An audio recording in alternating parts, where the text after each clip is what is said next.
Good morning again. Muy buenos días nuevamente. Hay algunas caras conocidas aquí en el público. Me siento sumamente honrado de estar aquí con esta presentación para ustedes, sobre todo a colegas tan distinguidos que probablemente ustedes lo harían mejor que yo acá. Y solamente quiero que sepan que sobre todo dentro de lo que es ACI, incluso PCI, los ingenieros chilenos se consideran como muy buenos ingenieros en construcciones antisísmicas. Así que espero que acá, el día de hoy, yo pueda mostrarles usos del prefabricado que se utiliza ampliamente en Estados Unidos. Se ha utilizado ampliamente en Estados Unidos, en Japón, en regiones sumamente sísmicas. Así que espero que ustedes salgan con ciertas aplicaciones que puedan ser de beneficio para Chile. Lo prefabricado en el mundo ya no es, ¿cómo podría decirlo? Un sistema exótico, es un sistema obligatorio por la rapidez y la calidad. Hay muchos países que están obligando a que las estructuras prefabricadas se utilicen. En Indonesia, por ejemplo, el gobierno, el Departamento de Vivienda ha obligado que el 30% de las edificaciones deban ser prefabricadas. Básicamente porque tienen que entregar vivienda a su pueblo y no pueden construirlo lo suficientemente rápido. En China me parece que están pasando a un prefabricado, una cantidad de un 50% de prefabricado. Todos están preocupados por la calidez, por la calidad, perdón, por la rapidez y por el retorno sobre la inversión que tiene. Así que es sumamente interesante. Este soy yo. Básicamente represento al Consulting Engineers Group. Tenemos oficinas en todo el mundo y somos consultores principalmente en torno a estructuras prefabricadas en Estados Unidos. Tenemos oficina en Estambul, Manila y en Nuevo México. Estoy involucrado también con PCI. Fui presidente del Consejo de Actividades Técnicas, que es el que genera toda la documentación de PCI. Todo lo que publica el PCI pasa por mi comité. Y también estoy involucrado con ACI, que 550 estructuras prefabricadas, y también el FIB, Federación Internacional, que ustedes conocen tanto en Europa como en Brasil. También estoy a cargo de la delegación de Estados Unidos y miembro del directorio del FIB. Hoy me gustaría cubrir los sistemas prefabricados y quiero hablar de dos aspectos o dos consideraciones de diseño. Se puede hacer un diseño emulado o no emulado y voy a cubrir cuál es la diferencia entre los dos. Y hay algunas aplicaciones. Básicamente el problema con el prefabricado en las regiones sísmicas es cómo se hace el empalme en las uniones. Vamos a ver cómo se puede hacer el empalmado vertical y también reforzándolo de manera horizontal. Y luego un sistema no emulado. Son tantos que solamente quiero mostrarles uno para ver qué es lo que tienen que hacer con un sistema no emulado. Por eso es que yo he escogido esto yo creo que ustedes prefieren un sistema de Sharewall. Yo sé que hay muchos europeos que no están de acuerdo con eso, pero yo creo que esto es un mejor sistema. I want to bring to your attention Ahora, quiero mostrarles también estos diafragmas que se están empezando a utilizar en Estados Unidos a partir de la nueva norma del 2016, donde va a haber nuevas disposiciones para diafragmas que ustedes deben conocer y espero que ustedes puedan empezar a considerarlos como los diafragmas están subdiseñados. Y yo voy a hablarles sobre lo que está pasando en nuestras normas. Viendo un poco nuestros códigos o nuestras normas, yo sé que ustedes deben estar familiarizados con ellos. Nuestro código bueno, tenemos el código modelo, no sé si en Chile funciona igual o no, que es el IBC, que es un código modelo que se adopta por cada estado. Todos tienen distintos años. Por ejemplo, en Texas somos IBC 2015, hay algunos que todavía están en el IBC 2012, pero actualmente es el más nuevo, es el 2015. No tiene diseño de concreto o carga, hacen referencia a dos códigos distintos. Para cargas, entonces hacen referencia al ASSE 710, que es la Asociación Norteamericana de Ingenieros Civiles. Si quieren saber la carga en vivo, la carga para nieve, la carga para vientos o las cargas sísmicas, están todas ahí. Las intensidades, las coeficientes, todos están en el ASCE 7. Y ACI no lo tiene. Cuando tiene que ser con hormigón es ACI. El 31814 es el último, ahí es donde están las disposiciones para cada país. Básicamente, para seguir el código, ACI es un código, es la norma, y el ASCE 7 también es una norma por sí misma.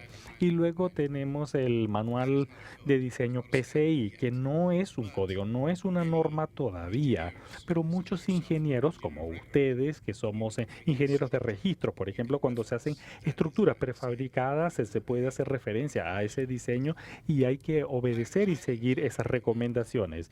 Verdaderamente recomiendo que ustedes tengan ese manual PCI, porque las disposiciones de PCI para estructuras prefabricadas son sumamente complicadas y muy dispersas. Uno no sabe realmente cómo aplicarlo para situaciones de prefabricado o no. Y hay sí ejemplos de diseño como para hacer el diseño para muros cortantes, etcétera. Y también el uso general del prefabricado mismo. Estos son nuestros códigos y las normas que normalmente seguimos.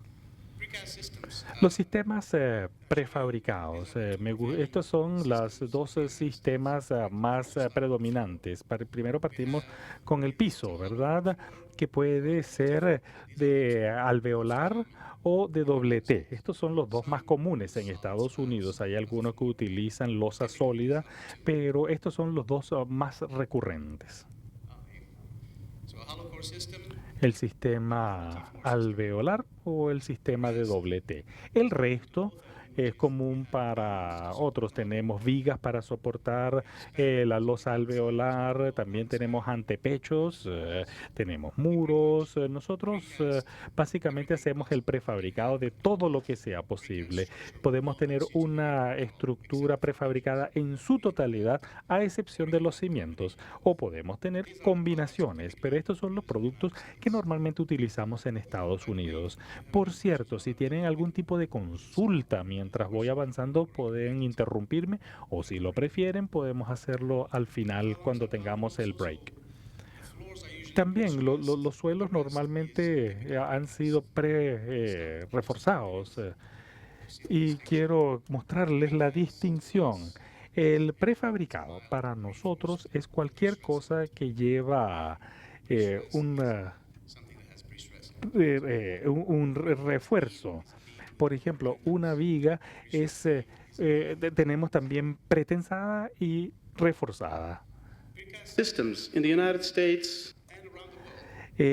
Los sistemas prefabricados, hay dos grandes tipos en Estados Unidos. Tenemos un sistema híbrido, que es una combinación de prefabricados y también tenemos columnas, vigas, pero el suelo es más bien pretensado. Ese es el primer sistema híbrido. Hay muchos estacionamientos que por ejemplo se construyen de esa forma. Si están en Texas y van a Dallas o a San Antonio, yo les puedo mostrar un estacionamiento de 11 pisos que es hecho de esa forma. O también puede tener un suelo prefabricado, pero todos los otros miembros pueden...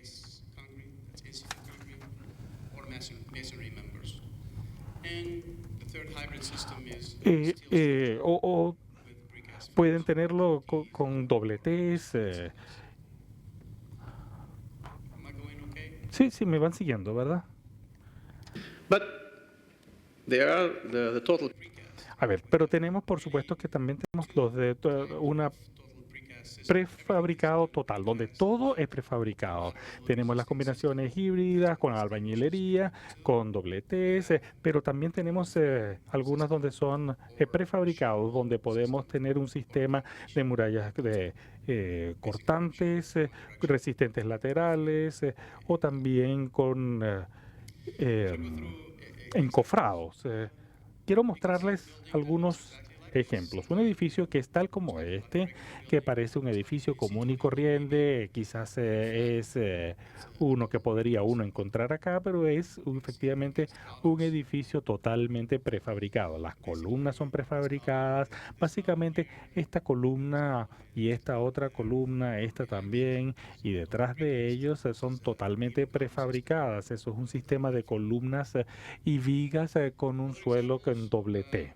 Algunos otros ejemplos que utilizamos en Estados Unidos, edificios para oficinas, es bastante común en Estados Unidos, oficinas que normalmente podemos ver que este está en construcción con un sistema de columnas y vigas y antepechos, diseño dado también en Estados Unidos, al igual que en Chile, empezamos sistemas de muros cortantes para lo que es prefabricado. Muy pocas veces hacemos con el encofrado que es muy costoso. Y también el diseño pasa a ser sumamente complicado cuando tenemos los costos de hoy en día. another one. Hay otro que es muy común, son los garages donde están los estacionamientos. Yo no sé cómo lo llaman acá, le llamamos car park en los Estados Unidos. Son básicamente los estacionamientos. Y 70% de los estacionamientos en los Estados Unidos son estructuras totalmente prefabricadas. Tenemos estacionamientos y garajes con compuestos y también tenemos garajes sin ningún relleno ni compuesto. Está terminado en fábrica, por lo tanto su suelo está terminado, se puede instalar y se puede usar de inmediato. Este tipo de estacionamiento de este tamaño se erige totalmente y se termina totalmente en 5 semanas. 5 semanas. Sí, repite, 5 semanas en español. 5 semanas pueden terminarlo y pueden comenzar a manejar simplemente y estacionarse un auto. Está listo para ir. Simplemente lo tienen, colocar sus instalaciones eléctricas y estamos listos. ¿Por qué? Porque mientras están construyendo las fundaciones y cimientos en terreno, todos estos elementos están siendo prefabricados en la fábrica. Una vez que las fundaciones están listas, se comienza a construir el elemento como si fueran Legos, que yo le digo a mi hijo más o menos. Los prefabricados son como Legos simplemente.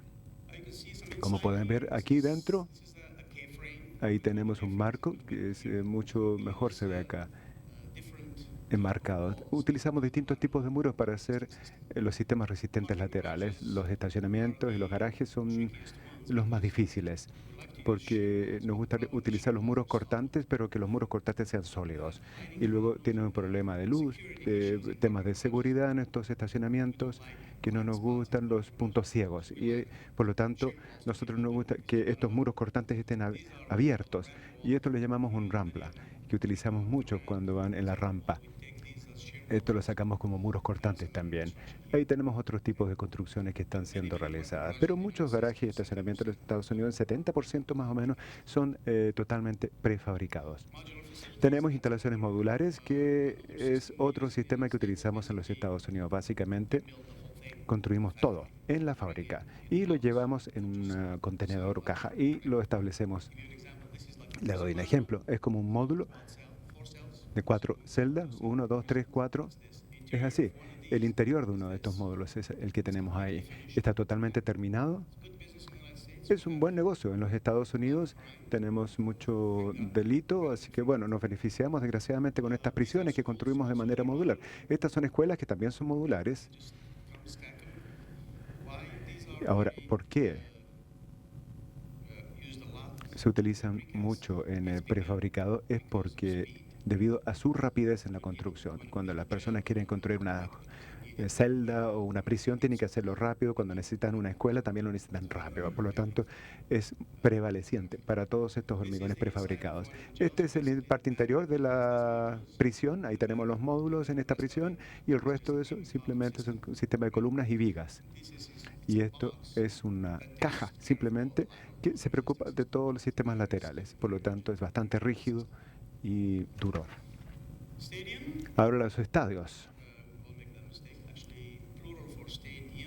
que el plural de stadium es stadia, son los estadios en inglés.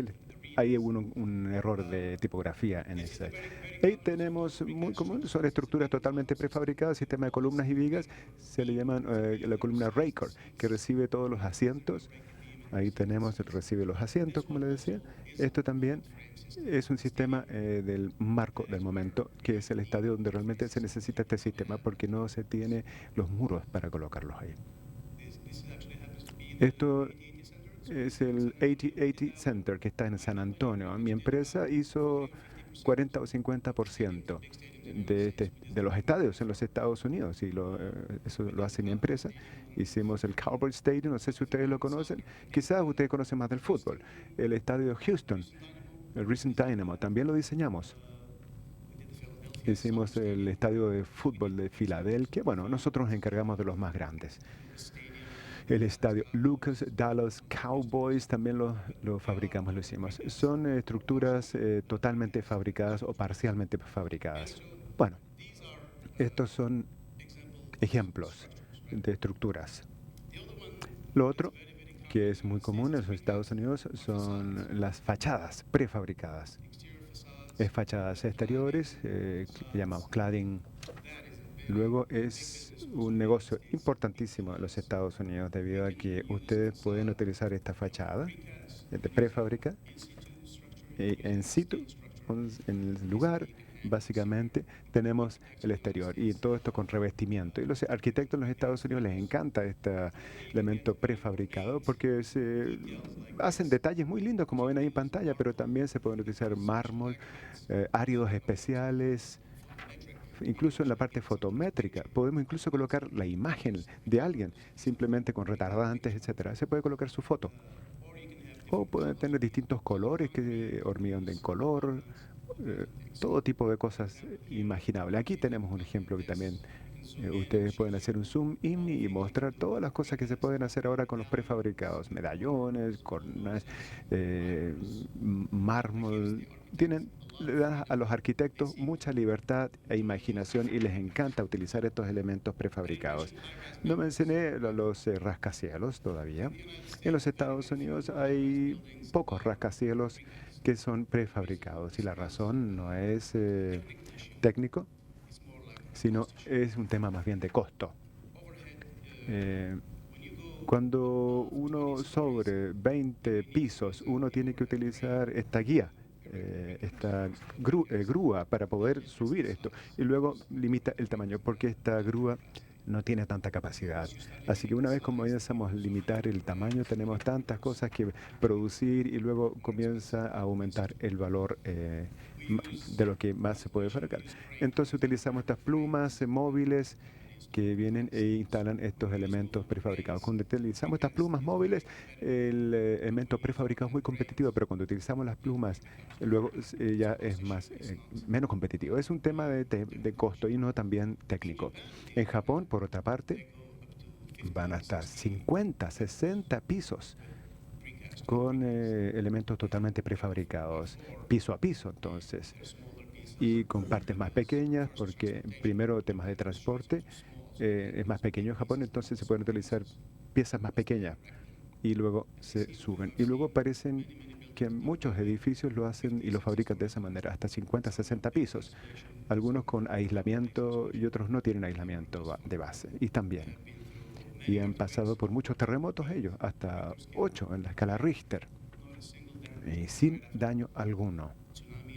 Después del tsunami del 2012, Visitamos Japón durante ese tiempo y hicimos un tour de todos los edificios que con pequeñas grietas, la fachada, algunas esquinas, pero la estructura resistió ese terremoto enorme sin problema.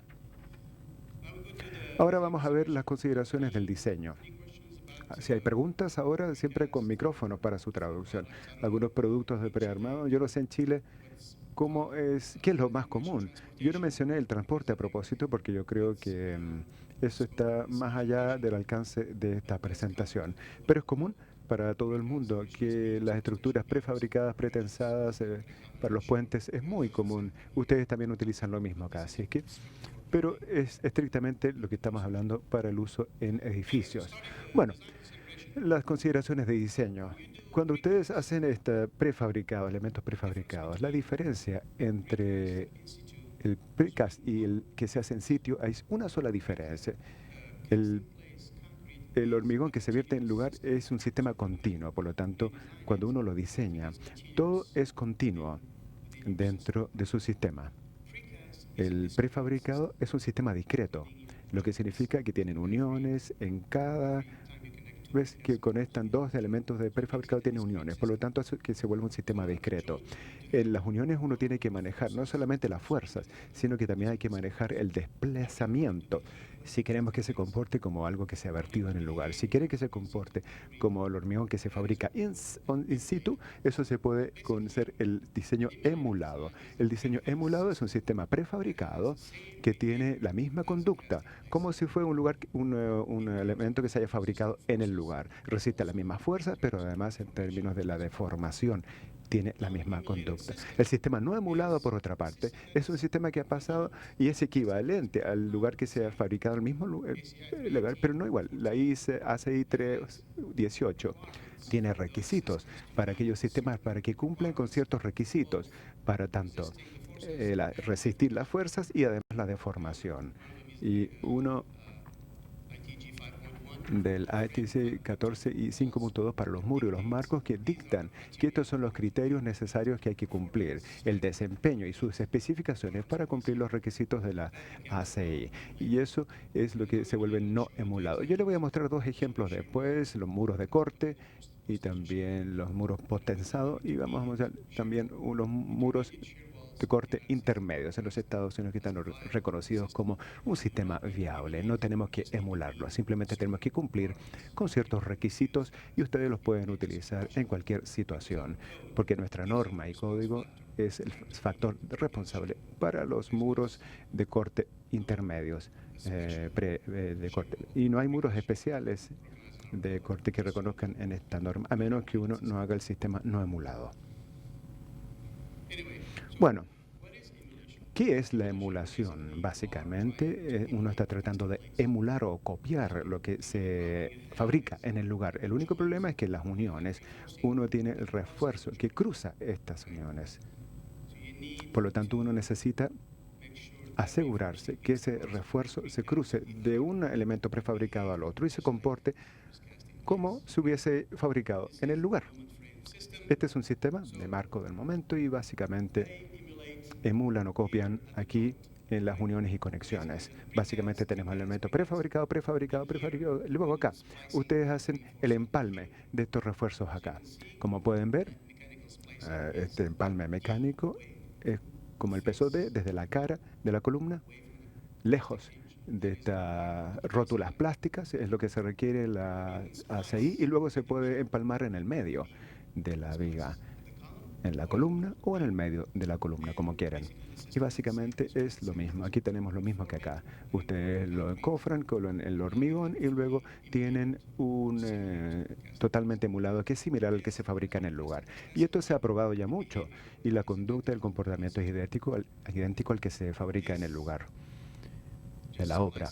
Y aquí tenemos el empalme horizontal de los elementos. Luego tenemos que empalmar verticalmente también si podemos. Ahora, esto es lo que llamamos un sistema totalmente húmedo.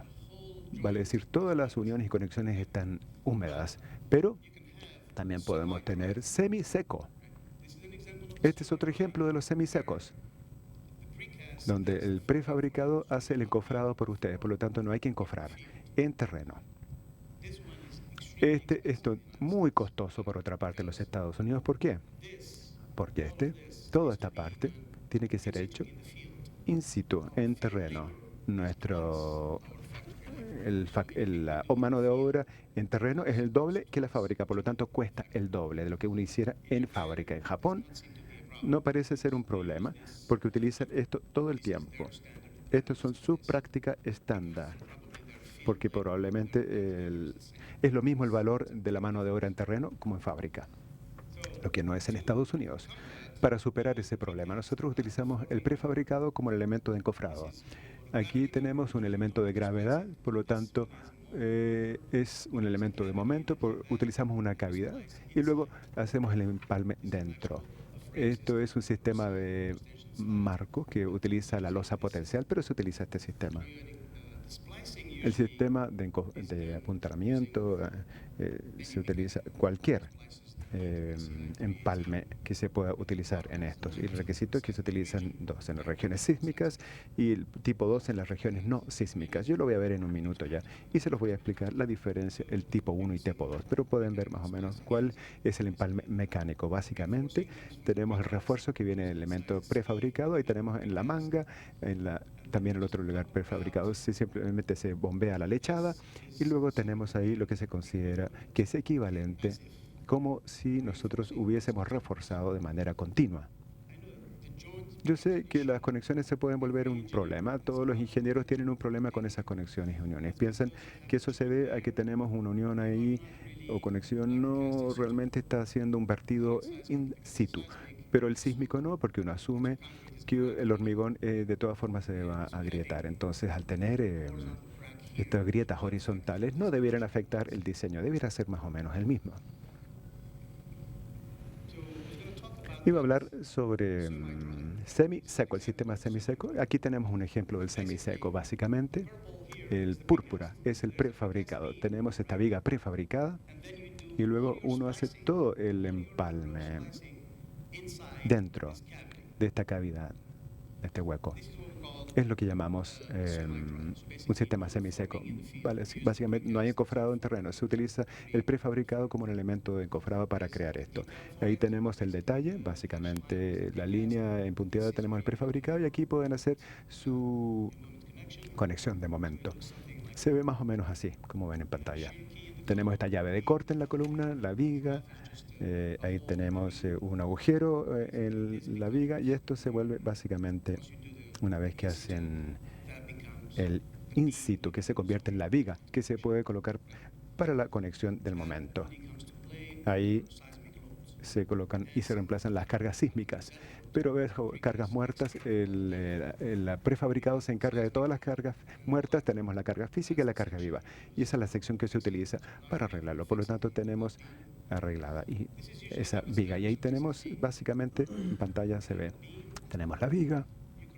Se crea este agujero al un extremo y al otro lado y utilizamos el empalme, que tiene que ser de cierta distancia, lejos de la rótula plástica. Y es lo que se ve ahí. Y básicamente, en esta condición, uno toma los momentos bajo las cargas sísmicas, no bajo las cargas muertas. ¿Va? Las cargas muertas, cuando uno pone la viga, simplemente está apoyada y absorbe todas las cargas muertas. Por lo tanto, no hay que arreglarlas bajo las cargas muertas, pero arreglarlas para las cargas vivas y para las cargas sísmicas. Se toma un momento, la carga vertical, la corte vertical se toma ahí también. Y la tensión, por lo tanto, eso se vuelve una conexión ya fija. También podemos hacer el empalme en el medio y tenemos el empalme mecánico en las columnas y luego en el medio aquí y también les da el fijo al extremo y se fijan toda la viga y queda más o menos como ven en pantalla. Que se ha hecho mucho en los Estados Unidos y también en Japón. Es así como se empalman. Este es el empalme horizontal. Ahora me gustaría mostrarles, no estoy seguro sobre la norma chilena, pero la norma norteamericana no requiere que uno tenga todos los marcos que sean marcos resistentes al momento. Uno puede tener un sistema de muros de corte simplemente con los marcos de gravedad y es totalmente perfecto en la norma norteamericana. Otras normas, especialmente en Asia, algunas en Europa también, requieren que todos los marcos lleven al menos un 20% de las cargas laterales. ¿Es lo mismo en Chile o no? Bueno, en Chile, no, si ustedes no tienen que tener estos marcos de momento, pueden tener marcos de gravedad. Y el sistema que utilizamos en los Estados Unidos. Básicamente, entonces, en la estructura, no todos los marcos tienen que ser marcos de momento. Podemos tener marcos de gravedad, todos ajustados, y tener los marcos de corte que se encarguen de todo. Eso es perfectamente legal, eso en los Estados Unidos. Y yo sé, por ejemplo, en Turquía, en Italia y en otros países, no permiten ese hecho. Todos los marcos tienen que ser un marco de momento y tienen que llevar un 20% del movimiento lateral. En el Estados Unidos no se puede. Básicamente tenemos una estructura así. Solamente utilizamos los marcos que necesitamos. Entonces, nos calculamos cuántos de rigidez necesitamos y luego hacemos estos marcos de momento, que es lo que tenemos ahí, y luego llevamos los pesos. Estos marcos, por ejemplo, no tienen que ser marcos que resistan el momento. Es un marco tenso. Todo está ajustado acá. Y luego tomamos estos momentos. Los marcos de momento que resisten los sistemas de cargas laterales. Tenemos la resistencia y la deformación o la deflexión del edificio. Si uno cumple con esos dos, no hay que tener entonces estos marcos de momento. Hablamos ya sobre el empalme vertical, horizontal antes, pero el aspecto también tenemos que ver, y es muy común, que es el empalme vertical ahora, ante el horizontal. Y en ese caso, entonces, es la única cláusula en nuestra norma que permite utilizar el empalme en la unión. No hay que estar lejos. En una viga, las rótulas plásticas son como la distancia D, pero en las columnas uno puede empalmar en cualquier parte de la columna en nuestra norma. Este es un empalme típico en una unión, en una conexión. Tenemos en la parte baja, en la parte alta, y típicamente cómo funciona. Básicamente, ustedes colocan el refuerzo ahí y luego con la lechada pueden empalmar ambos. Y creo que es una que va a cubrir acá la manga. También hay otros sistemas que son similares a lo que muestro en pantalla. Este es un sistema de lechada. Un conector mecánico tipo 2 también se le nombra. Aquí tenemos algunos ejemplos. Esto es como el empalme de la columna y este es del muro. Por lo tanto, tenemos el empalme acá y estos son los agujeros para la lechada. Se bombea la lechada y se deja ahí y ahí aseguramos el empalme. Ahí tenemos otra vista. Tenemos una representación gráfica. Básicamente tenemos los puntos de lechada y luego se coloca el refuerzo con la manga en la lechada y luego en el prefabricado se hace la lechada y se supone que está totalmente equivalente a lo que se hace in situ. Cuando hacemos un empalme mecánico en las regiones sísmicas, uno tiene que cumplir con estos requisitos. Está totalmente emulado. Pero esta es la parte importante. Tenemos que desarrollar un 150% de la fluencia de la barra. ¿Por qué? De tal forma que cualquier valor o cualquier fluencia que ocurra fuera de la manga, y eso va a ocurrir en la barra, pero jamás en la manga. Y hay que probarlo para las cargas cíclicas también. Y luego tenemos el mismo diseño y requisitos como si lo hicieran in situ. Y se utilizan ambos. No tiene que ser sísmico, porque este no es un empalme sísmico. Es simplemente un empalme, sin embargo. Así que tenemos que pasar por pruebas. Y en la ICC, que es el Consejo de Normas Internacional en los Estados Unidos, fija criterios para probar estas mangas. Tienen que probarse bajo carga monotónica y también las cargas cíclicas. Y les dan las cargas cíclicas que hay que cumplir antes de poder utilizarlas. Y en NB también cumple con eso, creo, y hay otros que cumplen también con esos requisitos. ¿Alguna duda hasta ahora? Bien, continuamos. Me digan, por favor, cuando tengo que terminar, ¿ya? Ahora, para un elemento de muro de corte prefabricado de corte, no hay que emularlo entonces. Hay que cumplir simplemente con los criterios que están en lista, acá, en la lista. Simplemente cumplir con esos requisitos, 150%. Si uno desarrolla ese 150% de fluencia, entonces se puede utilizar un muro de corte intermedio y tenemos su propio factor de respuesta. Lo único que hay que cumplir entonces simplemente con los requisitos de fuerza. Y por lo tanto, en sus cargas sísmicas uno tiene el momento y de esta manera es como cumplimos con esos requisitos. Básicamente empalmamos el refuerzo solamente a los extremos para poder llevar el momento. Ahora, si esto fuese muro de corte prefabricado especial, entonces hay que cumplir con esos requisitos especiales de los muros que se hacen in situ. Y luego tenemos que empalmar las barras de refuerzo con 18 pulgadas más o menos. No sé cuánto es en milímetros, pero 18 pulgadas. Aquí tenemos los empalmes. Pero para un muro de corte prefabricado intermedio no hay que cumplir con los requisitos emulados. Hay que preocuparnos de las fuerzas en general. Por lo tanto, tenemos el momento en la base, tenemos que tener esto fijo, y entonces hay que utilizar la carga muerta, y tomamos un 20% de la aceleración debido a la aceleración vertical cíclica. Y luego hay que preocuparse del corte, y el corte entonces se permite en nuestra norma utilizar la fricción de corte. Siempre que tengamos barras de refuerzo, podemos utilizar la fricción de corte para poder soportar con ese corte. Y eso se usa usualmente. La única limitación que tenemos en nuestra norma es la parte alta del edificio. Para 150 pies se pueden utilizar estos muros de corte intermedios prefabricados y no hay que emularlos. Les voy a dar algunas explicaciones de los muros. Aquí tenemos un dormitorio típico en los Estados Unidos. Típicos hoteles, moteles, dormitorios de las universidades. Es un muro que es de pared alveolar y muros con doble T. Aquí tenemos una imagen de algunas estructuras. Básicamente tenemos el muro, el sistema de muros y luego esta parte alveolar. Y todo se utiliza este tipo de empalmes.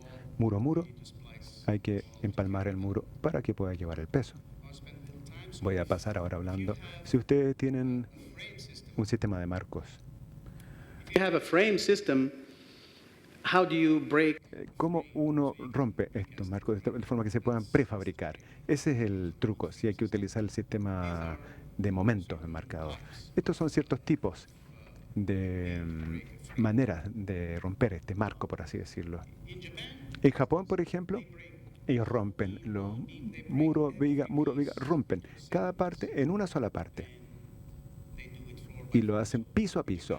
En Japón, este sería un elemento, otro elemento, y rompen acá, y estas vigas se construyen de manera separada.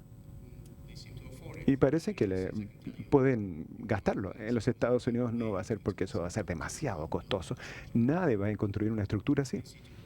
In situ sería mucho más barato, pero en Japón aparentemente es más barato hacerlo así. Así que hemos tratado de combinar las vigas, las columnas, para hacerlos un poquito más viables y costo efectivo. Así que utilizamos lo que llamamos este marco H y un marco C, y luego hacemos las columnas separadas y podemos hacer un relleno. Pero se pueden utilizarlo un T, C o combinar vigas y columnas. Les voy a mostrar algunos ejemplos. Ahí tenemos, por ejemplo, una fachada. Ahí tenemos la parte horizontal del antepecho, se ve desde fuera.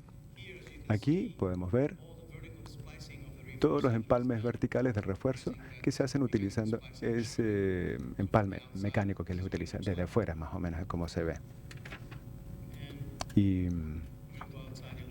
una vez que estamos fuera, es así como se ve. Por lo tanto, esto es costo efectivo, como les contaba, porque este marco es de gravedad, soporta el piso, y también es un marco resistente lateral a la vez. Resiste las cargas sísmicas y de viento. Y la tercera opción que les da también es la fachada. Ya está lista. No tienen que colocar nada sobre eso. Por lo tanto, se vuelve muy costo efectivo, más barato hacerlo así. Tenemos algo que se ve más o menos así en pantalla, que es el mismo marco que les mostré. Y nuestro sistema resistente lateral, de carga lateral, está lista la fachada y está lista para ser funcionado, y también es un miembro de la gravedad, que resiste la gravedad. Ya les mostré también como lo mostraban y los rompían antes. Este es el marco o armazón tipo M. Lo muestro en el transporte y es así como se ve este marco o armazón tipo M. Básicamente tenemos la viga, tenemos las columnas y luego tiene que simplemente empalmar acá en la base. Y luego utilizamos esos empalmes mecánicos para crear este marco tipo M. Como ejemplo de un marco tipo C, ahí tenemos las columnas, las vigas y simplemente se empalman acá. Y luego crean este marco tipo C. Ahí tenemos en la instalación el mismo marco tipo C. Tenemos un piso doble T y básicamente acá, este doble T descansa acá. Y sirve entonces tres propósitos, como les dije. Es una fachada, sistema de resistencia lateral y también un marco de gravedad. Todos los tres a la vez, lo que reduce el costo y lo hace competitivo con el hormigón in situ. Bien. Tenemos distintos tipos de armazones o marcos que ven ahí, distintos tipos de prefabricado. No sé si tienen esto, pero ojalá pudieran echarle una mirada a esta diapositiva después y pueden tomar cualquier elemento que se in situ, que también es común en los Estados Unidos, un edificio que está diseñado in situ ya. Y luego está para su licitación y luego hay sobrepresupuesto, entonces buscan otros sistemas que prefabricados o que se fabrican, empresas que fabrican lo hacen y van a tomar ese diseño y luego lo convierten a prefabricado utilizando los métodos de emulación que les mostré y luego ver si pueden bajar los precios. A veces funciona, a veces no. Funciona solamente cuando el sistema es repetitivo. En los prefabricados, si tienen que cambiar el molde frecuentemente, no va a ser costo efectivo. Si utilizan el mismo molde una y otra vez, se convierte en algo muy costo efectivo. Por lo tanto, no comienza esto con los ingenieros, sino con los arquitectos, de hecho. Cuando el arquitecto comienza a diseñar el edificio, tiene que tener eso en mente. Entonces, su base tiene que ser la misma base, y tratar de mantener las fachadas más o menos en el mismo tono y ser creativo, pero no cambiar cuando ustedes comienzan a cambiar a cada rato, entonces el prefabricado, ese elemento se vuelve más costoso. Tenemos otro tipo de enmarcados o armazones. Tenemos el exterior, que es una fachada que se ve muy bien. Este edificio a propósito está en Denver, si alguna vez van allá, es un edificio hermosísimo. Tiene una apariencia bellísima. Un hormigón en la parte externa, como se ve, pero todos estos elementos verticales son columnas y tienen un sistema de resistencia de las cargas laterales que no es altamente resistente al sísmico porque Denver es de categoría C. Tenemos A, B, C y D, por lo tanto lo que sería intermedio, pero aún así es una buena resistencia sísmica.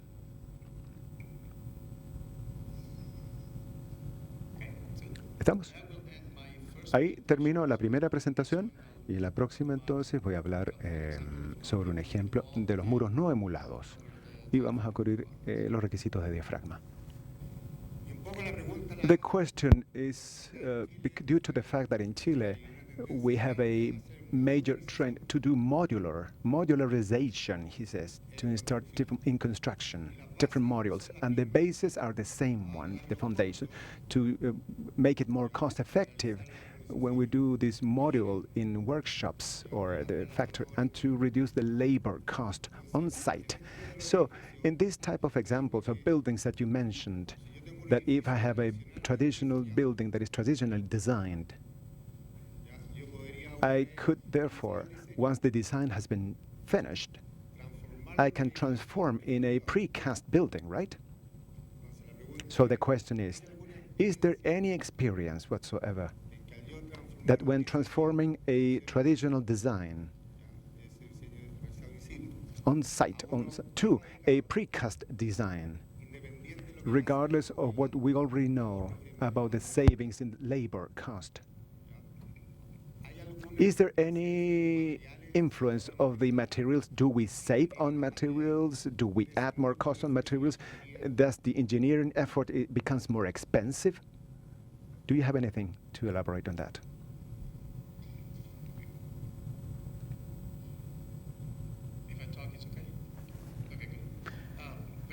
Sí, es una muy buena pregunta. Si estamos emulando entonces,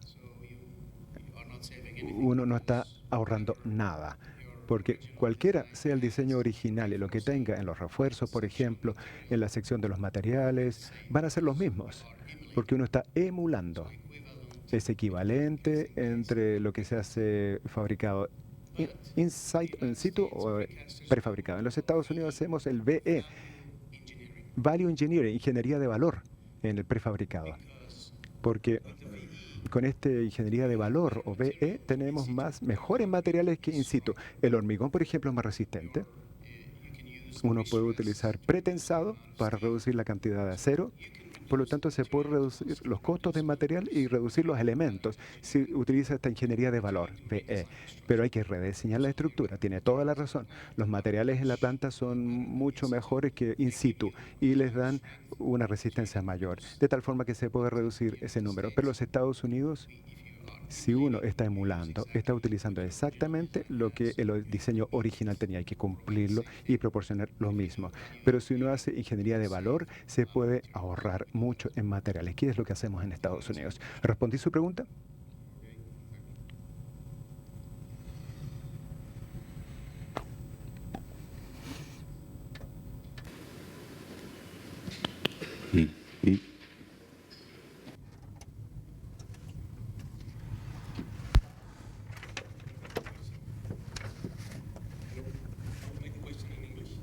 Ya, la pregunta mía va a ser en inglés. Normalmente en Chile tenemos mano de obra no muy altamente calificada, la típica pregunta. Entonces, desde el punto de vista de diseño, es de qué manera los ingenieros pueden garantizar que la mano de obra bajamente calificada in situ va a lograr lo que nosotros hacemos según diseño.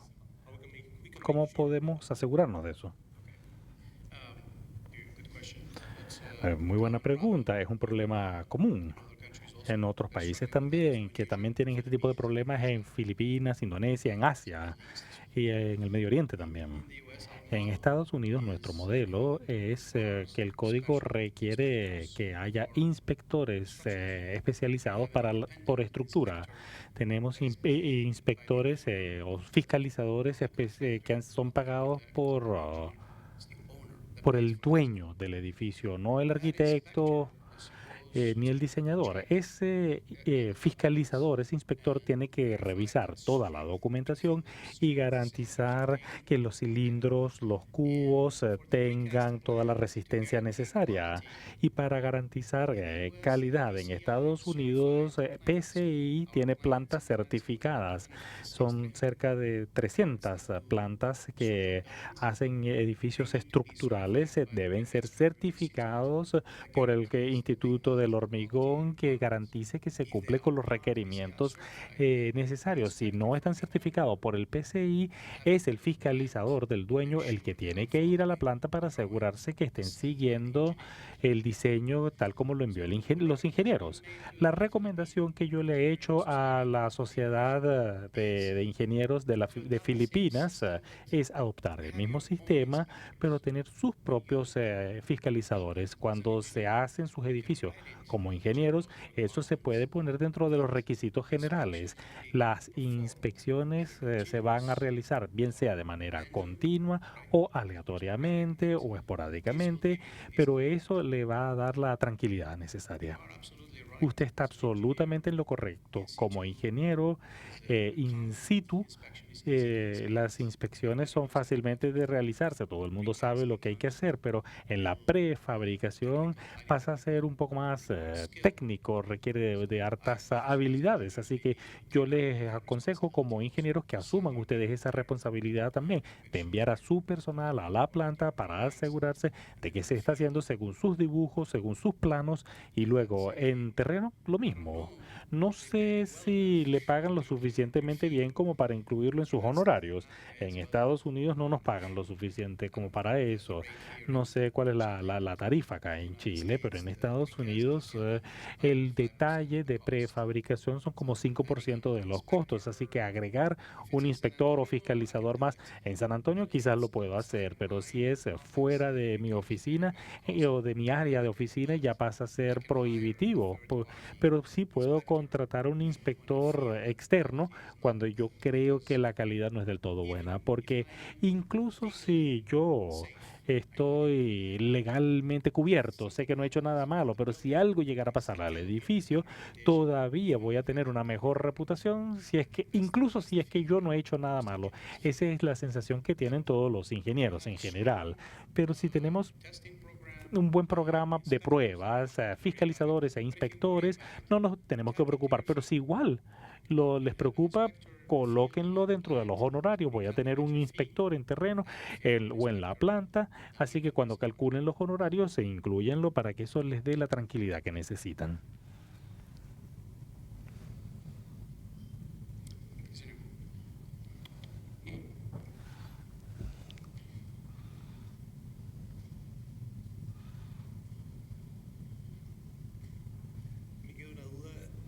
I still haven't asked, when you talked about the emulated system, in your previous answer, you said that you used pre-stressed.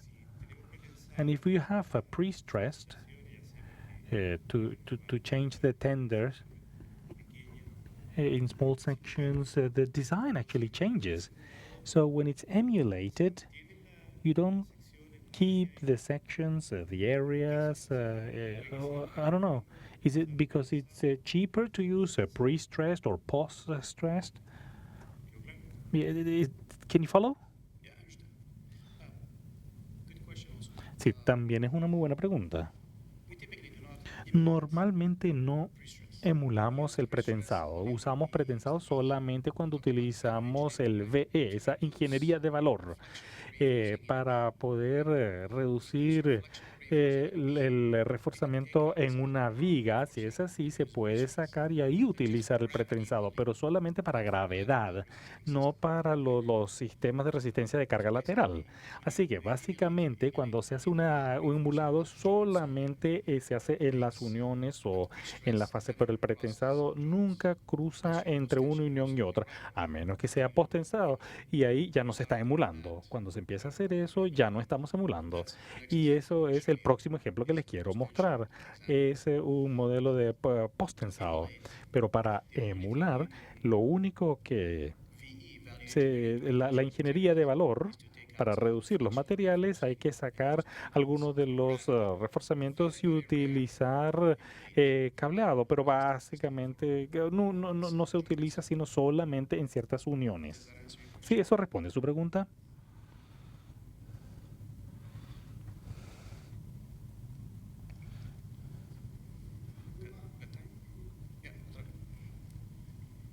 Next one is only. Disculpa, ¿tu nombre cuál es? I'm sorry, what? Your name is, sorry? Your name? My name is Tomás Salvajer. I don't agree with the question that he just presented, and I don't want to go into a discussion, but I just want to add value to the comment that was made, because here in Chile, it is true, our labor, if maybe compared to Europe or to the United States, is probably underqualified. But the thing is that from everything that I've been able to see, maybe the question should be focused not on the plant precast, is when we are on site and we start putting this together. And so my concern is how design people can make sure that the joints that will be spliced will keep the surface required by design, and then when doing the filling of the grout, what characteristic must that grout have, so that we can be absolutely sure that the whole thing has been filled with the grout. So I think that that's where the problem actually lies when doing the work on site. Yep, I think It's a good question. You're, I, Es una muy buena pregunta. Yo estoy seguro que su mano de obra en terreno es igual a la de Estados Unidos, no es muy sofisticada. Los de Japón sí, ahí sí les creo, son bastante más calificados. No es que no podamos hacerlo, sino que no podemos costearlo, no podemos pagar a las personas que trabajen en terrenos, no podemos tener a los ingenieros trabajando en terreno en la obra haciendo fraguados y cosas por el estilo. En Japón, sí, mano de obra altamente calificado, pero ellos lo pueden costear, ellos valoran la calidad y pagan por ella. Ahora, en Estados Unidos, y estoy seguro que es igual en Chile, no pagamos por calidad ahí, pagamos por calidad a un precio razonable. Así que nuestra mano de obra en terreno yo creo que es igual a la chilena y lo que me ha tocado ver es equivalente con personas con título de educación media a lo sumo, no más que eso. Y ahí es donde los inspectores entran en el juego. Si, por ejemplo, si nosotros, y hay otros sistemas, no solamente estamos hablando aquí de este empalma, pero todos tienen un programa de control de calidad que deben seguir. Por ejemplo, usted habló de la lechada. Tomamos cubos de esa lechada y luego les hacemos pruebas porque no deben tener una carga de la columna hasta que la lechada llegue a los 4000 PSI, ¿cierto? Y hacen esas pruebas. Una vez que llega a los 4000 PSI, ahí recién se puede cargar la columna. Usted mencionó también para asegurarse de que la manga esté bien llena. Bueno, también tienen un programa de control de calidad. La llenan una vez que la ponen, la llenan primero con agua. Y cuando le bombean la lechada, el agua sale, cuando fluye, sabemos que cuál es el punto en el que está lleno, porque empieza a rebalsar la lechada. Entonces, hay sistemas que para probar que efectivamente funcionen, no necesitan mano de obra calificada, sino un buen sistema de inspección. Ahora, la instalación, usted también está absolutamente en lo correcto, requiere de buenos instaladores, ¿verdad? Tienen que estar capacitados y tienen que saber bien lo que están haciendo para prefabricado. Es lo mismo para acero. Hay entonces manuales que tenemos el PSI, manual el manual para erigir, la tolerancia que se puede tener, por ejemplo, en una columna, porque in situ se puede controlar, pero en el prefabricado, cuando se hace la columna, uno debe saber cuánto es lo aceptable, ¿verdad? Entonces, sí, tenemos un manual de tolerancia, tenemos tolerancias también para las uniones, el grosor o qué tan delgado pueden ser. También tenemos tolerancia para soldadura, para pernos, para todo eso que los inspectores pueden utilizar para garantizar entonces la calidad. No es tanto la mano de obra, porque la mano de obra, ellos van a hacer el control de calidad, pero es el inspector el que hace el aseguramiento de calidad. Y para garantizar calidad, entonces tenemos que tener buenos inspectores y no tiene que ver con la mano de obra. Estoy de acuerdo con usted.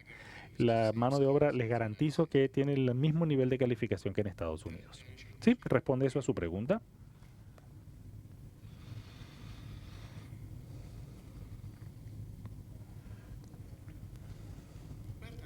My next ones are not fast. Okay. Okay. We can, after the presentation. Bueno, después de la presentación, cuando terminemos, podemos seguir conversando. Estoy seguro que ustedes tienen inquietudes que yo no he identificado. Les digo, lo que yo he visto de Chile, voy a regresar. Me gusta mucho Latinoamérica y el caso de Chile, su español es mejor, lo entiendo más. Me refiero al español formal. En México no soy capaz de entenderle. Hablan muy rápido. Aquí soy capaz de entenderles, así que voy a regresar. Así que espero poder identificar algunos problemas o soluciones que ustedes tienen. Y es un dar y entregar. Yo estoy acá para darles su opinión, pero estoy también aquí para aprender de ustedes. Los ingenieros de Chile tienen una muy buena reputación. Ahora, los no emulados. ¿Qué pasa si ustedes no quieren emular? quieren tener su propio sistema. Son una empresa de prefabricado y quieren vender un sistema distinto que no está en la norma. Bueno, entonces hay que cumplir con ciertos criterios de desempeño. Uno de ellos es el ACI, el Satisfying TGS 5.2. Ustedes han hablado del programa de PCI y NSF, ¿verdad? Eso tiene soluciones para paredes de corte, para marcos de corte. Pero si ustedes quieren tener su propio sistema y quieren utilizarlo en una estructura, tienen que pasar estos criterios de desempeño y el desplazamiento y la carga de desplazamiento, esas curvas de carga y desplazamiento que se pueden colocar en el análisis de dinámica, que es lo que se permite según nuestra norma. Si tienen esa respuesta, pueden colocarlo en el análisis dinámico no lineal para no tener un factor de respuesta. Factor R. Lo pueden utilizar siempre y cuando hagan un sistema de análisis no lineal. Por ejemplo, el equivalente de estática no pueden tenerlo porque ahí no van a obtener la disipación de energía. Nosotros la energía de disipación de la pared no lo tenemos, pero si se hace un análisis dinámico no lineal, un análisis histórico del tiempo, sí se pueden utilizar los sistemas prefabricados. Hay uno que es el de la pared híbrida, que es más o menos así. Es básicamente una pared horizontal donde tenemos las uniones y aquí la base se hace un postensado para evitar el basculante. Aquí tenemos una disipación de energía y por sobre la base se pueden hacer los empalmes regulares. Tenemos disipación de energía, se abre más la base y cuando eso ocurre hay que mantenerlo fijo, de forma tal de que cuando empieza a moverse, ese postensado lo trae de vuelta. Y luego necesitamos unas barras aquí para hacer disipación de energía, para darnos un poco Here, de ductilidad. Y aquí no hay nada. ¿Por qué? Porque queremos que el muro sea un muro basculante. Y pasamos por el requerimiento TG 5.2 y la apariencia que tiene es esa. Esa es la pared y el muro, y estos son los requerimientos de validación que se encuentran en TG 5.2 y están disponibles en ACI, y dentro de mi comité, yo presido ese comité y vamos a emitir estos oficialmente, tanto TG 5.1, 5.2 y también el otro para diafragma, que van a salir de mi comité pronto. Pero esto es lo que dice ACI. Estas son las cargas. Hay que hacerlo para poder cumplir con ACI 31814. Esa es la apariencia que tiene. Tenemos aquí barras de disipación de energía. Básicamente se hizo la carga acá.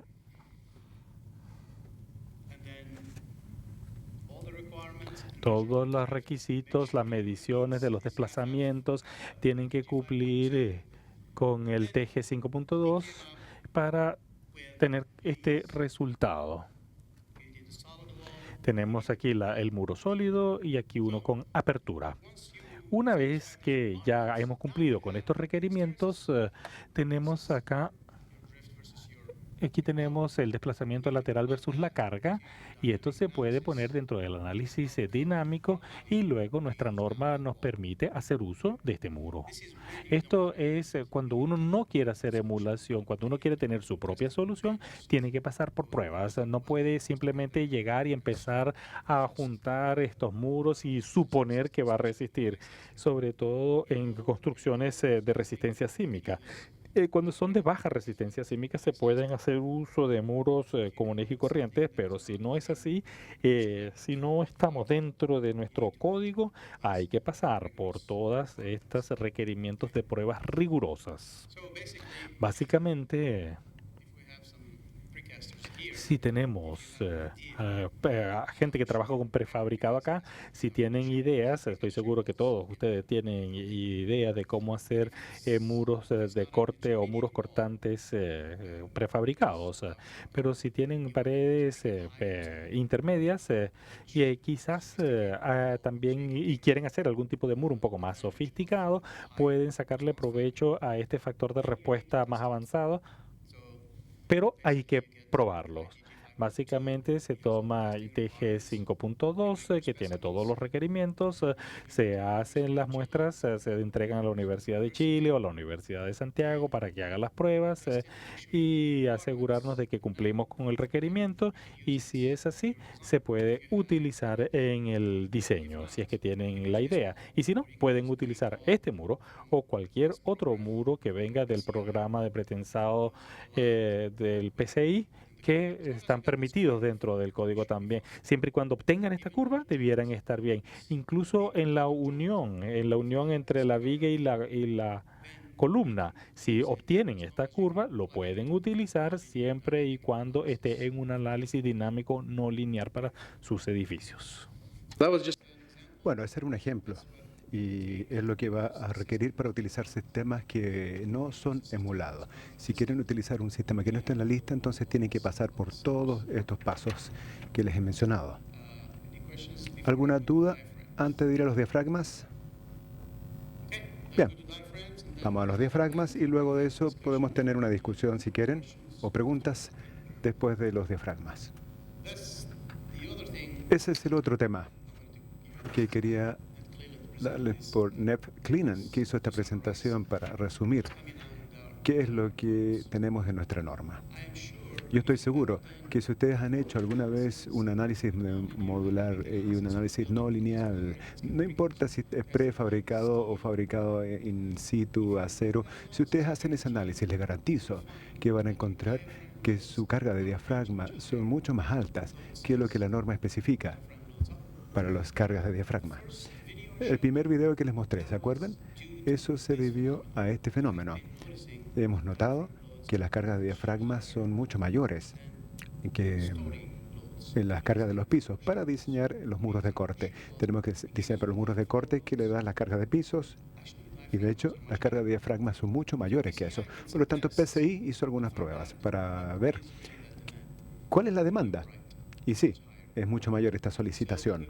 Así que pasamos a través de la norma ACI 7 y luego introdujimos esto en la norma. ACI 7.16, AS 17.16 va a tener esta solicitación, porque les voy a mostrar que tienen el primer modo, más el modo cuando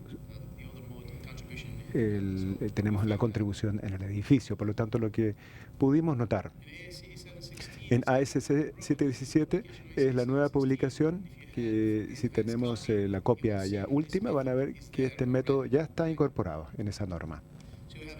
Tenemos un nuevo método de construcción alternativa que ya está incluido, pero en este punto es opcional para la construcción de hormigón armado, etcétera, para madera. Tenemos A y B, pero es obligatorio para el hormigón prefabricado, porque hemos hecho la prueba. Lo que hemos encontrado es que es mayor esta solicitación.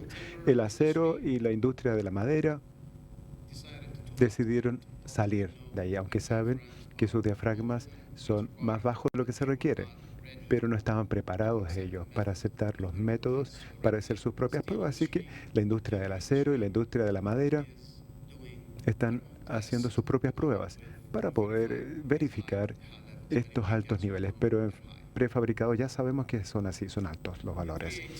En el 318, si ustedes conocen, los diafragmas están en el capítulo 12 del 318-14, cubren básicamente diafragmas que son fabricados in situ. Tienen uno que se fabrica in situ con las partes superiores y con los diafragmas, que son totalmente ya sea secos o semisecos.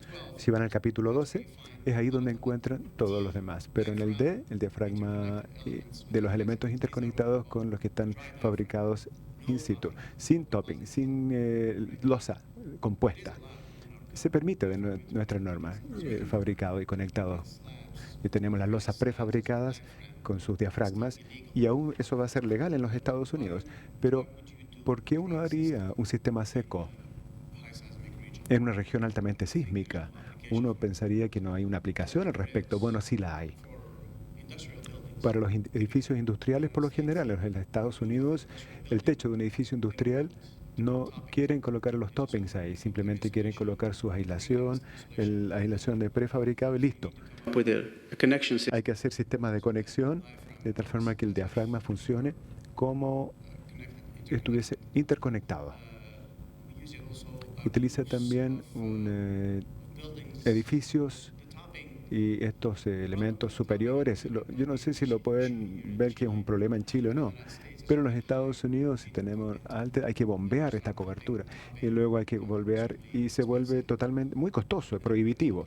Y luego todo el mundo está diciendo que es una pérdida de dinero en el uso de este prefabricado seco sin topping. En el capítulo 12 no hay cláusulas sísmicas para el diafragma, hay que ir al capítulo 18. En este capítulo 18, entonces, 12.2, ahí tenemos las cerchas, tenemos el compuesto del topping vertido en el lugar y en el lugar sin compuesto. Se pueden utilizar ambos. Se pueden utilizar este topping en el prefabricado como un elemento compuesto y se puede incluir su prefabricado en el diafragma o se puede tener sin compuesto y simplemente el topping se encarga de todo el resto de los elementos, especialmente la carga. Y no sé si lo pueden ver en pantalla, pero es lo que la norma nos dice. Las cargas de diafragma, básicamente, y depende del número de factores. Simplemente seguimos lo mismo de las fuerzas. Los mínimos son las fuerzas ahí. Y es más o menos como se ve.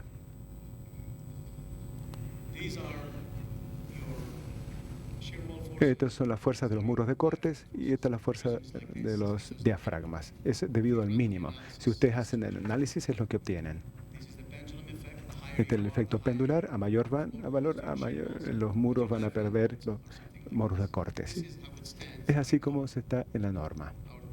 Las pruebas han mostrado hasta ahora que en todos los casos el diafragma y las cargas reales a veces son tan altas como 50% más.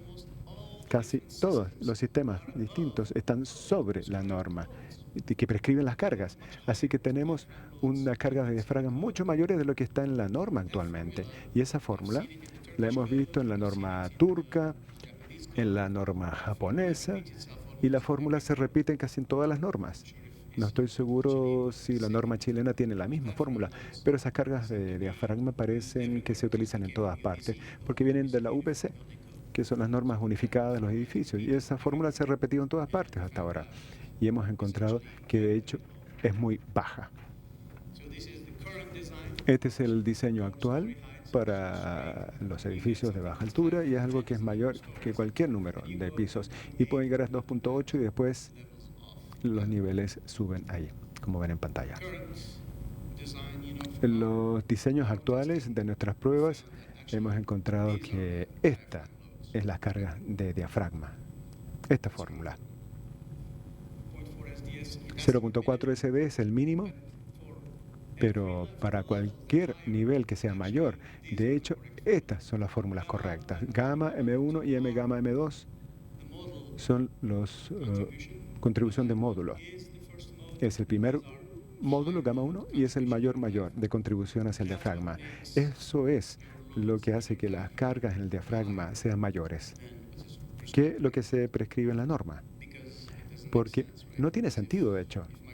Si mis muros de corte solamente se van a tomar 100 o 1 millón de kilonewton, ¿por qué mi diafragma va a tomar 1,5 millón de kilonewton? No tiene sentido. Eso se debe a la contribución del módulo. La contribución del módulo hace que los diafragmas sean mucho más duros que lo que hace la carga sísmica a los muros de corte. Estas son las fórmulas, gamma 1, gamma 2, gamma M1 y gamma M2. Y este es simplemente cómo se ve. So this is for Aquí wall buildings. tenemos un sistema de muro de edificio y esto es un sistema de marcos. So actually, De hecho, you can be as ustedes pueden llegar tan alto como 40% más de lo que la norma actual está diciendo en cuáles son las cargas de diafragma. and your modal contribution Y la contribución de módulo, este es gamma M2, que puede ser un 20 a 25% adicional. and I don't know if you Y yo no sé si tienen have a slide with you, but esta diapositiva con ustedes, pero la pueden tomar, ojalá y la puedan distribuir. Si no, se las voy a dar después a Augusto para que la puedan colocar en el sitio web y la puedan bajar si quieren.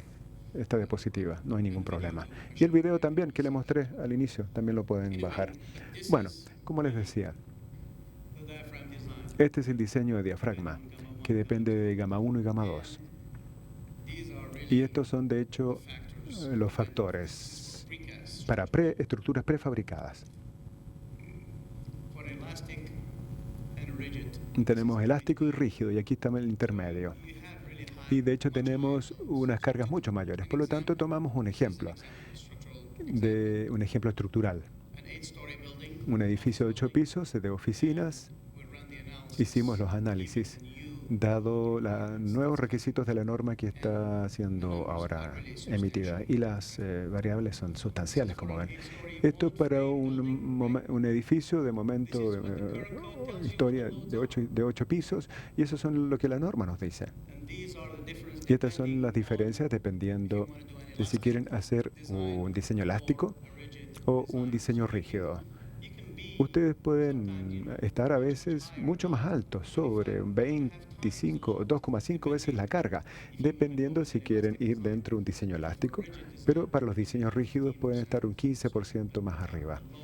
Y las cargas definitivamente son mucho mayores, especialmente para el marco de momento.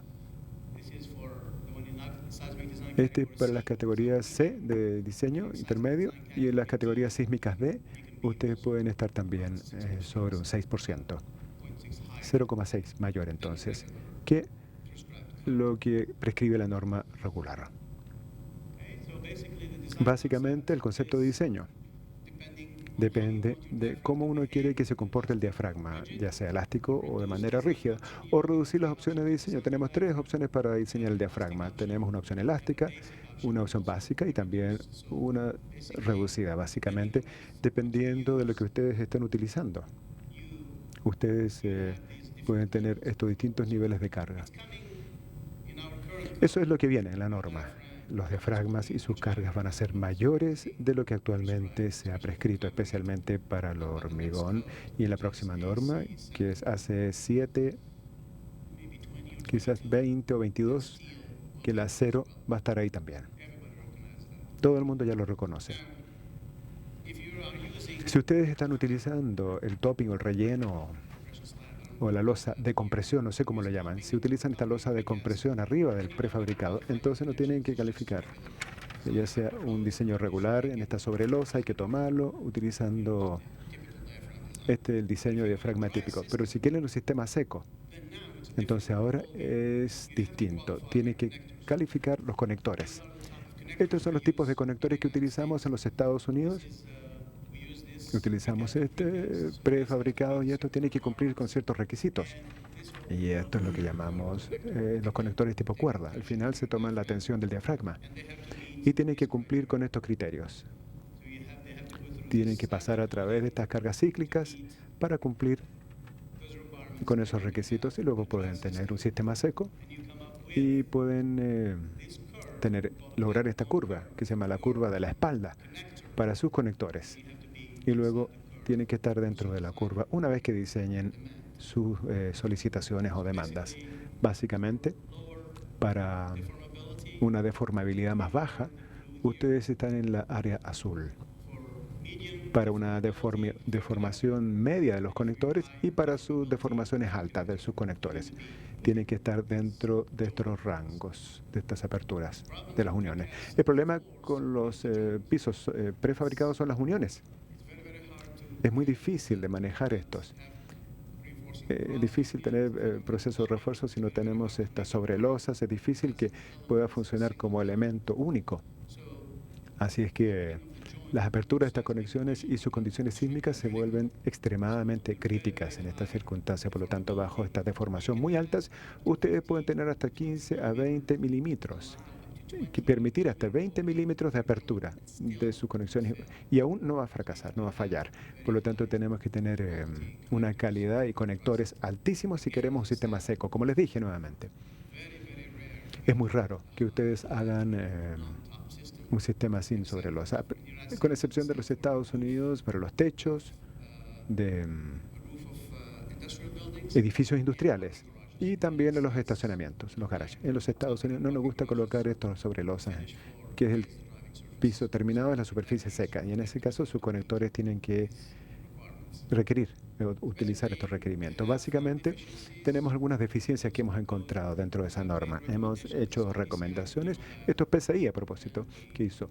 Y nosotros, de hecho, cambiamos la norma, aunque el prefabricado va a recibir un impacto. Va a hacer que sea más costoso el prefabricado que la losa de acero. Pero pensábamos que era lo ético que teníamos que hacer. Y avanzamos incluso para hacerlo. Y todo el mundo nos decía que esperábamos hasta la próxima norma, pero PSI dijo no, incluimos prefabricados en esta norma. Pero en la próxima norma ustedes van a tener también los cambios in situ y también se van a incluir el acero y la madera. Bueno, damas y señores, muchas gracias. Espero que haya sido informadora para ustedes. No tengo más que presentar, así que espero que esto responda a alguna de sus preguntas. Y la razón por la cual mostré el primer video antes de comenzar es simplemente para que ustedes noten que el prefabricado sí funciona en zonas de alta sismicidad. Es lo primero que tengo que solucionar cuando voy a un país sin prefabricado. Todos dicen, ah, sí, funciona en Japón, funciona en los Estados Unidos, pero no funciona acá. Y yo les digo exactamente lo mismo. ¿Qué es tan especial de ustedes? Les digo. Un terremoto es terremoto en cualquier parte, en California, en Yakarta. Si funciona allá y funciona acá, ¿no es verdad? Pero tienen las mismas preocupaciones que ustedes también puedan tener, que es asegurar la calidad y que todas estas conexiones funcionen. In situ se conoce muy bien, uno sabe qué hacer, qué inspeccionar, cuáles son las especificaciones, pero prefabricado es algo nuevo.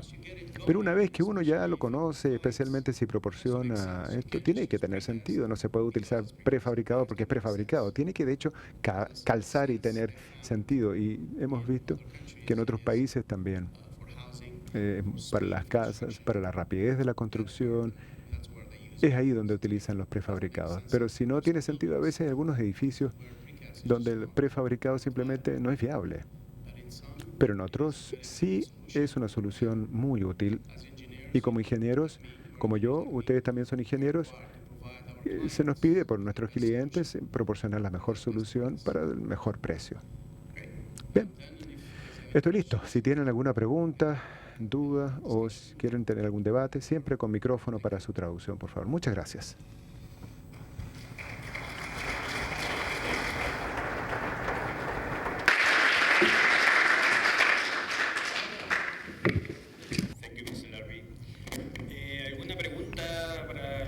Are there any questions for Mr. Larby before going to coffee?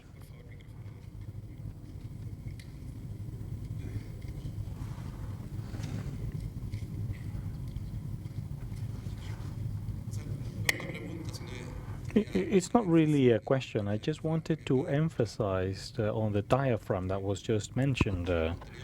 In Chile, we haven't had problems with diaphragms in situ because we use 15, 18 centimeter slabs. But in precast, the diaphragm or the top is 5 or 7 centimeters. And if there's no topping, then in the connectors. So what I wanted to emphasize is that the difference in the design strengths is that in diaphragm the inertia forces have to be considered. And in this method that you have just shown, Mario Rodriguez has worked on this and they're trying to find the accelerations because it is the inertial force that makes it move, and that's the one that needs to be transferred. In New Zealand, there were failures with the diaphragms, and then there was a collapse because the core of the stairs collapsed. So it's actually a delicate matter if certain precasts are being used that the topping is very thin, you know, and if it's a garage, a parking garage, then they're going to use connectors. The recipe is that if you use a reduction, then the reduction has got to be of the first node. Good question, thank you. Sí, es un muy buen comentario. There were two aspects of Hay dos cosas de la presentación. Una es la demanda, que es alta. Usted mencionó a Mario y a Estefano de la Universidad de Nueva Zelanda. Los dos están involucrados en revisar what's coming out of ACI 550 lo que va a salir de ACI. and what's been in AC 7, what's come in the Pero lo que viene en términos de los requerimientos de carga. Ahora, demanda, todos estamos de acuerdo que sí, va a ser superior. No hay problemas, no tuvieron problemas ustedes en su último terremoto y probablemente hasta que llegue el terremoto grande. Pero eso es por la ductilidad de reforzar dentro de su sobrelosa. Ahí no hubo problemas. Hubo problemas en Nueva Zelanda, también en Northridge, en California, y es porque la demanda es muy alta. Nosotros utilizamos sobrelosa al igual que ustedes aquí en Chile, exclusivamente, a excepción de los estacionamientos y los techos de algunos edificios industriales. De resto, utilizamos esa sobrelosa, así que la demanda sí sería superior. La segunda parte de su pregunta, usted está absolutamente en lo correcto. Si tenemos una sobrelosa, no tenemos que preocuparnos de la conectividad entre los prefabricados porque no entran en juego. Es la sobrelosa la que se encarga. Pero la última parte de mi presentación tenía que ver con cuando no tenemos sobrelosa, es un sistema seco. En nuestra norma sí se permite, pero yo sé que probablemente en Chile no, pero en Estados Unidos sí se permite tener un suelo seco sin sobrelosa. Y en ese caso todos estos requerimientos que yo les mostré para los conectores ya tienen que cumplirse para poder satisfacer esta demanda de tan alto nivel. ¿Alguna otra pregunta? Are there any further questions? Bueno, Okay then. por favor quería I wanted to thank Mr. Labi, and please a round of applause before going to drink a cup of coffee. Muchas gracias. Ahora lo invitamos a tomar un café y en 30 minutos más continuamos con la segunda parte del seminario. Muchas gracias.